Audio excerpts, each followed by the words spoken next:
Hi friends, welcome back to my channel. నేను మీ లక్ష్మిని. ఈరోజు రొయ్యల కూర ఎలా చేయాలి ఏంటో మనం ఈ వీడియోలో చూద్దాము. చాలా టేస్టీగా, చాలా కమ్మగా, చాలా బాగుంటుంది ఈ రొయ్యల కూర అనేది. ఇప్పుడు ఇది చాలా ఈజీగా, చాలా సింపుల్గా, చాలా ఫాస్ట్గా చేసేసుకుందాం. ఇది నేను 1/2 kg రొయ్యల్ని తీసుకున్నాను. అంటే పొట్టు వలిచేసిన రొయ్యని శుభ్రం చేసుకొని పెట్టుకున్నాను. ఇప్పుడు స్టవ్ మీద ఒక కడాయి పెట్టుకొని అందులో ఒక 2 స్పూన్స్ ఆయిల్ని యాడ్ చేసుకోవాలి. ఆయిల్ని యాడ్ చేసుకున్న తర్వాత 4 లవంగాయలు, కొద్దిగా చెక్క వేసుకొని వాటిని ఫ్రై అయిన తర్వాత మనం సన్నగా తరిగి పెట్టుకున్న 1 కప్పు ఆనియన్స్ని యాడ్ చేసుకోవాలి. ఈ ఆనియన్స్ కొద్దిగా దోరగా వేగిన తర్వాత 1 కప్పు టమాటా ప్యూరీని కూడా వేసుకొని 4 పచ్చిమిర్చి కూడా వేసి ఫ్రై చేసుకున్న తర్వాత అందులో కొద్దిగా పసుపు, 1 స్పూన్ కారం, రుచికి సరిపడా సాల్ట్, 1 స్పూను ధనియా powder, 1 spoon garam masala add చేసుకొని వీటన్నిటిని బాగా ఫ్రై చేసుకోవాలి. ఇవన్నీ బాగా, ఈ మసాలాలు మొత్తం బాగా పట్టి మనకి ఇది మొత్తం బాగా వేగే వరకు మనం బాగా ఫ్రై చేసుకోవాలి. చూస్తున్నారు కదా, ఈ విధంగా మనం కలుపుకున్న తర్వాత అందులో 1 స్పూను అల్లం వెల్లుల్లి పేస్ట్ కూడా యాడ్ చేసుకొని బాగా కలుపుకోవాలి. ఇది మొత్తము పచ్చివాసన పోయే వరకు మనం ఫ్రై చేసుకోవాలి.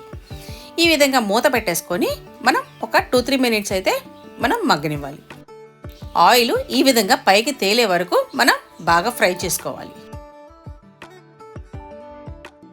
నేనైతే 1 గ్లాస్ వాటర్ని ఇక్కడ యాడ్ చేస్తున్నాను. మీకు ఇంకొంచెం వాటర్ కావాలి అని అంటే ఇంకొంచెం వాటర్ అయినా యాడ్ చేసుకోవచ్చు. కాకపోతే వాటర్గా ఉంటే టేస్ట్ అనేది అంత బాగుంటుంది అనమాట. ఇందులో కొద్దిగా కొత్తిమీరని యాడ్ చేసుకోవాలి. యాడ్ చేసుకున్న తర్వాత మనం ఈ వాటర్ వేసాం కదా, అవి మొత్తం కొద్దిగా తెరలే వరకు ఈ విధంగా ఉంచిన తర్వాత మనం రొయ్యల్ని ఇందులో యాడ్ చేసుకోవాలి. మనకి రొయ్యలు అనేది ఎక్కువ టైం అయితే పట్టదు ఉడకడానికి. ఈ విధంగా మనము ఈ మసాలా మొత్తం రొయ్యలకు పట్టే విధంగా ఈ విధంగా ఒకసారి బాగా మిక్స్ చేసుకోవాలి. మిక్స్ చేసుకున్న తర్వాత మూత పెట్టి ఒక 5 to 7 మినిట్స్ వరకు మనం బాగా ఉడకనిద్దాం.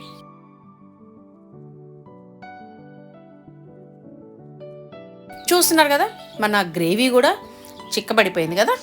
ఈ విధంగా మనం చిక్కబడిన తర్వాత అందులోకి కొద్దిగా సన్నగా తరిగిన కొత్తిమీరని యాడ్ చేసుకొని ఒకసారి బాగా మిక్స్ చేసుకొని మనం దించేసుకోవడమే.